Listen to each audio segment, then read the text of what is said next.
ಈಗ ಯಾಕೆ ಇನ್ಸೂರೆನ್ಸ್ ಬೇಕು? ಒಳ್ಳೆ ಕಲ್ಗುಂಡೆ ಇದ್ದಂಗೆ ಇದ್ದೀನಲ್ಲ, ನಂಗೆ ಏನೂ ಆಗಲ್ಲ, ನಾನು 100 ವರ್ಷ ಬದುಕ್ತೀನಿ. ಎಲ್ಲರೂ ಇದೇ ಭ್ರಮೆಯಲ್ಲೇ ಇರ್ತಾರೆ.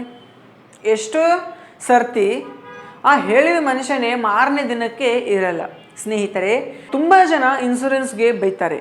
ಇನ್ಸೂರೆನ್ಸ್ ಬೈಕೊಂಬೋದ್ರಲ್ಲಿ ಯಾವುದೇ ಪ್ರಯೋಜನವಿಲ್ಲ. ಆದರೆ ನೀವು ಇನ್ಸೂರೆನ್ಸ್ ಮಾಡಿಸೋದ್ರಲ್ಲಿ ಎಡವಿದರೆ ನಿಮಗೆ ನೀವೇ ಬೈಕೊಂಡಂಗೆ. ಮಕ್ಕಳ ಶಿಕ್ಷಣ ಇರುತ್ತೆ, ಬಡ್ತಿ ಜೀವನ ಮಾಡಬೇಕು, ವಯಸ್ಸಾದ ತಂದೆ ತಾಯಿ ಇರ್ತಾರೆ, ಸಾಲ ಇರ್ಬೋದು, ಅಥವಾ ನಿಮಗೇನಾದರೂ ವಯಸ್ಸಾದ್ಮೇಲೆ ಆರೋಗ್ಯದಲ್ಲಿ ಏರುಪೇರು ಆಗ್ಬೋದು. ಅಂಥ ಸಮಯದಲ್ಲಿ ನೀವು ಅವಾಗ ಇನ್ಸೂರೆನ್ಸ್ ಮಾಡಿಸಿಲ್ಲಪ್ಪ ಅಂಥೇಳಿ ಕೊರಗುವುದು ಮುಂಚೆ ಇವಾಗೇ ನೀವು ಇನ್ಸೂರೆನ್ಸ್ ಮಾಡಿಸಿಕೊಳ್ಳಿ.